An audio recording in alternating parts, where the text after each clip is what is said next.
Welcome back. A new Quinnipiac poll out this morning shows Dr. Ben Carson takes the GOP lead over Donald Trump in Iowa with 28% favorability. Joining us now from Washington, D.C. is former RNC Chairman and former Mississippi Governor Haley Barbour. Good to see you, Mr. Chairman. Thanks so much for joining us.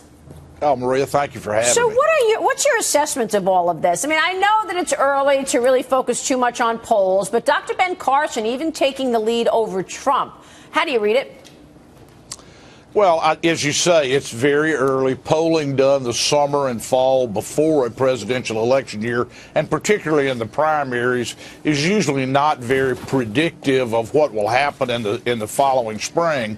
But one thing is clear. People are dissatisfied with government. People are dissatisfied with the federal government particularly, and they got good reason. You know, our economy is very weak.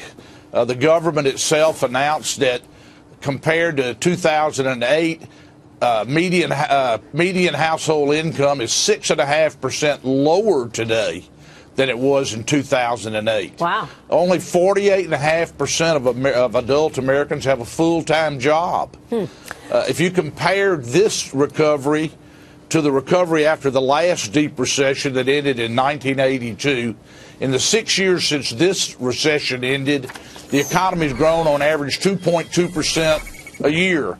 In the Reagan recovery after 1982, 6 years, same period of time, the recovery was at the average annual rate of 4.8% a year. Wow, think of where we would be. Think of where we would be. Yep, that's a so big difference. People got a good reason to be mad. In fact, we just got the jobless claims out for the last week, and they came in at 259,000. The estimate was 265,000. So it's all about jobs, and people are focusing on how to move the needle on the economy. Let me ask you about Paul Ryan. I mean, if he in fact does take the job of Speaker of the House, and this moves forward, do you think that's a positive for the Republicans?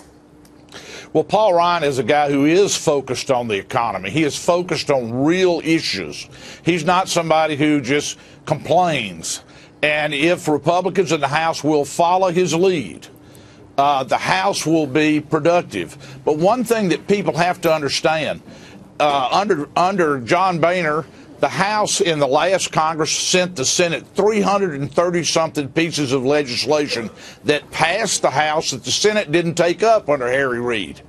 You know, if the Democrats in the Senate refuse to allow something to come to the floor because they have enough to filibuster, doesn't come to the floor. Last year. But what's the excuse, you know, after Harry Reid, right? I mean, so what's the excuse since November? How come they couldn't get anything passed and get the votes in the Senate with Mitch McConnell there? I'm glad you asked, Maria, because that's very important. In the spring, Harry Reid announced the Democrats would not let one appropriations bill come to the floor. And they have the power to do that because they have more than 40 votes. It takes 60 votes to bring a bill to the floor. Not one appropriations bill has been allowed to come to the floor, even though every appropriations bill has come out of committee in the Senate. The Republicans have them offered up. The Democrats won't let them come to the floor. Why? Because the Democrats say, well, y'all aren't spending enough. Yeah. So we're not going to allow them to come to the floor. So I want to get my colleagues in for a second, but everything you're saying makes me question whether or not Paul Ryan is going to move the needle. I mean, if John Boehner couldn't move the needle and get the votes in the Senate, why would Paul Ryan be able to? Well, I can tell you this, Maria, the Speaker of the House can't make the Senate vote on things. We know that. And I do think one of the problems Republicans have is they haven't been straightforward and told the American people, we can't make the Democrats allow things to come to the floor of the Senate. Here's Sandra Smith. Governor, great to be with you. This is Sandra Smith.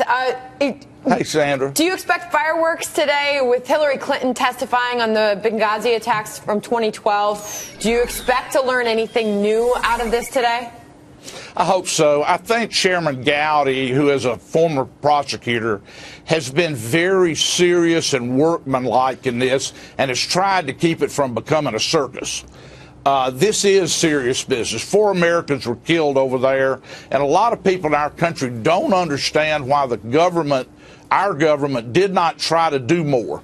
Instead, our government put out this story that this was about some video some guy had done, when it's palpably obvious that that was never the case. Yeah, and let's not there forget, was it was never September any reason. 11th. I mean, it was September 11th. It was, and they said it was a video. Real quick, here's John Bussey from the Journal, Governor. You said that one problem that the Republicans have is they can't get the Democrats in Congress to do what, to help move legislation through. But one huge problem that the Republicans have is that they have divisions within their own party.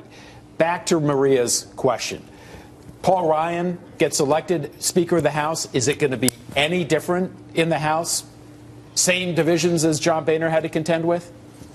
Most of the divisions are not about policy. They're about tactics.